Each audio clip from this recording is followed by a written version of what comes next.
Let's talk some Eagles. Go Birds. You're watching Philadelphia Eagles now. My name is Chase Sr., and no matter where you are or how you're tuned in, thank you so much for making today's show a part of your day, and I hope everybody out there is having a fantastic weekend. Coming up here on the show, did Eagles general manager Howie Roseman do it again for Philadelphia? ESPN handing out their offseason grades, and of course they think that Howie crushed it once again. But this article put together by ESPN is on ESPN Plus. They make you pay up to $144 a year for this type of content. Here on Eagles Now, we give it to you for free, and we will never be behind a paywall. Everything here on Eagles Now, 100% free for the Bird Gang. That's why you hit that subscribe button and lock us in. Keep in mind that Eagles training camp is quickly approaching on July 22nd, and our coverage is about to be even better. So ESPN handing out their offseason grades to all 32 teams in the NFL, and they took a look at what teams did during the NFL draft, during NFL free agency, and ESPN handed Philadelphia a B-plus grade. I think that's pretty good considering the level of players that they lost this offseason and how important of a role those respective players played during that Eagles Super Bowl championship run last year. The biggest move that Seth Walder of ESPN liked, the re-signing of middle linebacker Zack Baun. Couldn't agree more. The move that ESPN liked, Zack Baun re-signing. Or I should rephrase this. The biggest move that the Eagles made was the Zack Baun re-signing. And the move that ESPN really liked was bringing Zack Baun back. To clear up any confusion there, the move that ESPN did not like at all, again, I'm in agreement here. Those of you who have been watching the show know that I absolutely hated the C.J. Gardner-Johnson deal, bringing back Kenyon Green and draft compensation. Seth Walder did not like that move either. And let's begin with what ESPN had to say about the overall Eagles offseason. The Eagles started their Super Bowl defense with a banger, re-signing Defensive Player of the Year candidate Zack Baun to a 3-year deal worth $17 million per year, $34 million in fully guaranteed money. Not only is Baun critical to Philadelphia's defense, but the contract is a bit of a bargain, even after just one breakout elite year. I thought that move was a great move by Howie Roseman financially. And in a way, it set off the linebacker market, but a lot of other linebackers who are not to the level of Zack Baun got paid somewhere in the neighborhood of him. The 49ers paid Fred Warner more than Baun, $20 million per year. And last year, I honestly think that Baun was a better player. At least he graded out better and had such a great impact for the Eagles defense. And when the offseason started, after the Eagles won the Super Bowl, I had said, re-signing Baun is a move, the one move that the Eagles need to make. So I'm really happy that Howie has changed his philosophy on the off-ball linebacker position, and I think he's changed it because he saw how dynamic of a player, how important of a player that Baun was last year. He was incredible, making plays all over the field as a blitzer, as an off-ball guy, in coverage, against the run. He was a huge part of the Eagles' success. During the playoffs, he was great in the Super Bowl, had that anticipatory pick off of Patrick Mahomes, which then led to another Eagles score, putting more points on the board. And here's how he graded out in 2024. Remember, this was his first year playing off-ball linebacker. Overall PFF grade was 90.1, second among 189 off-ball linebackers. His coverage grade, number 1 at 91.7. Good against the run. He could be utilized as a blitzer. He had 4 sacks, so that ranks 6th among off-ball linebackers, and he also ranked number 1 with 69 stops. More than 100 tackles. He was the best middle linebacker that the Eagles have had since Jeremiah Trotter was an All-Pro in the early 2000s. More from ESPN here, and they keep talking about Baun. At $17 million per year, Baun's deal is expensive, but far from the top of the linebacker market. Fred Warner and Shaq Leonard's 2021 contracts were worth $29 million and $30 million respectively. In 2025, money when adjusting for cap inflation. Plus, Jamie Sherwood and Nick Bolton, they each signed for $15 million per year. They're good linebackers, but I'd pay $2 million more per season to sign Baun any day of the week. And I agree. And that goes back to the point that I made earlier. You saw all of these other linebackers starting to get paid. This was the trickle-down effect because the Eagles signed, what do you know it, early with that Baun contract. That impacted the rest of the market, and it set the foundation for the rest of the linebacker market, and I really like that Baun deal. So let's open up the floor here. I want you to grade the Eagles offseason. ESPN handing Philadelphia a B-plus grade. Better grades than I got in college at Temple. What would you grade the Eagles offseason? A, B, C, D, or F? Share your thoughts with me.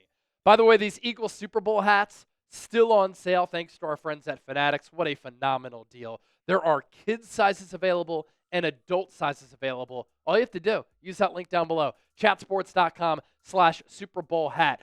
It says Eagles Super Bowl 59 champions on the front, and then there's that New Orleans Super Bowl logo on the side. Going to put that link down below in the comments section, in the show notes, and attached to the pinned comment of today's Eagles. Now, we move forward. The Eagles also worked out extensions with Lane Johnson, Saquon Barkley, and Cam Jurgens. Johnson's deal added $8 million over the next 2 years and a 2027 year at $25 million. Though he's 35, Johnson is also arguably the NFL's best tackle, so he is well worth a new deal that averages $25 million over 3 years, below the top of the market. So another Howie Roseman move here where he signs an elite player below the top of the market. Zack Baun, All-Pro, Lane Johnson, maybe the best right tackle of all time. Howie is getting these players at a discounted rate. And Lane Train, faring well once again last year. 85.4 overall PFF grade, 88.1 pass blocking grade, run blocking grade of 80, goose egg for sacks allowed, and only 1 hit allowed. Then you have the Saquon Barkley deal. That put him near the top of the running back market after adjusting for cap inflation and added more than $20 million in new fully guaranteed money. Neither Lane nor Barkley's deals were necessary on paper, but the Eagles rewarded their stars and kept them happy while showing the locker room that they're willing to reward top performance. The degree to which they upped Barkley's contract seemed unnecessary and could backfire given how quickly running backs can fall off late in their careers. I voiced my concerns with that. He's 28 now, going to be 29 in February. His birthday was the night of the Super Bowl. What a birthday to have for him and Cooper DeJean. He's had injury problems. We know how running backs can age. But when you do this and reward your players, it sets a message to the rest of your locker room, how you operate as a business. It sets a message to other agents and players across the NFL that the Eagles are different. They take care of their own. This ain't the Cleveland Browns. This ain't a dog shit organization like the New York Jets. We are the class of the league. And Saquon, in 1 year, outplayed the contract that he previously got. So if he continues to even come close to what he did in 2024, that new contract, it'll be worth it. As for Cam Jurgens, his extension, more typical as a young player who can be a future building block. He ranked 7th in pass block win rate at center in 2024. It was by no means cheap, but the deal comes with plenty of upside. And the Eagles gave Cam Jurgens top of the market money. As far as average annual value, let me see where he is. Because then Creed Humphrey got that contract. So Cam Jurgens is second in average annual value. He's at $17 million per year. Creed Humphrey is at 18. As far as fully guaranteed money or total guaranteed money, let's take a look at that. Jurgens is also number 2. So once Creed Humphrey got that deal, he overtook Jurgens. But Jurgens last year was one of the top centers in the game. Hopefully that back injury is okay. It doesn't continue to be a problem or linger. But obviously the Eagles really like to have continuity at the center position. Jason Kelce for such a long time. Hopefully now you get that with Cam Jurgens. That was a worthwhile investment in my opinion. And then there's this. The Eagles lost some big names in free agency. Milton Williams, Josh Sweat, Mekhi Becton. In all 3 cases, it made sense for Philadelphia to not pay market price. Williams was overpaid.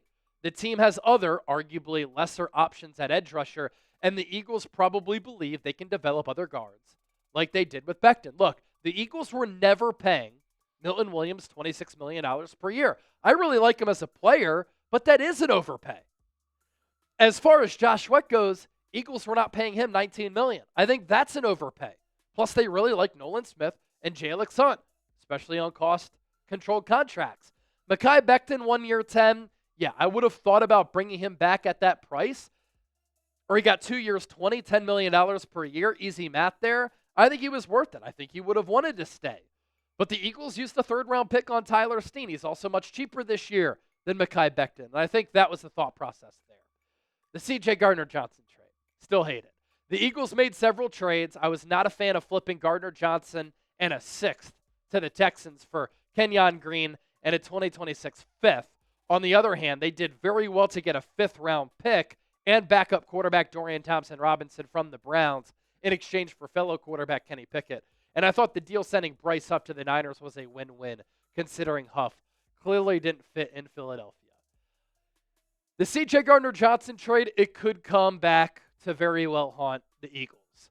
What he brought to the Eagles emotionally from a leadership standpoint, from a physicality standpoint, the ball skills, the instincts. The 2 years that he was on this team, they made it to the Super Bowl. And I think it's really hard to replace the heart and soul of that Eagles defense to a certain degree. Hopefully it doesn't come back to bite them. I get that he's a difficult personality to manage, but I kind of like having that edge on the Eagles roster. And then there's the other periphery moves on this Eagles roster. The Eagles made a few low-key solid free agent additions and edge rusher Joshua Uche, whose 19% pressure rate in 2022, the highest in the season since ESPN began tracking the stat in 2017. In addition to that, Azeez Ojulari, cornerback Adoree Jackson. Josh Uche, kind of that analytical darling at the pass rusher spot. If the Eagles can get that type of player who grades highly as far as analytics like pass rush win rate and statistics like that, that could help their edge rusher depth. You need edge rusher depth. Again, you're hoping that Nolan Smith, Jalen Hunt continue to grow, but Uche can help you as a depth piece. Ojulari, when he's been on the field, he has shown a knack for getting after the quarterback with sacks. He wins a lot, just needs to stay healthy, and Adoree Jackson is a veteran who gives you corner depth. So a lot of these moves, I really like them. ESPN in lockstep with what I've been saying here on the show. Don't forget to hit that subscribe button. This is Philadelphia Eagles Now, bringing you the heat every single day here on the show. As always, go Birds.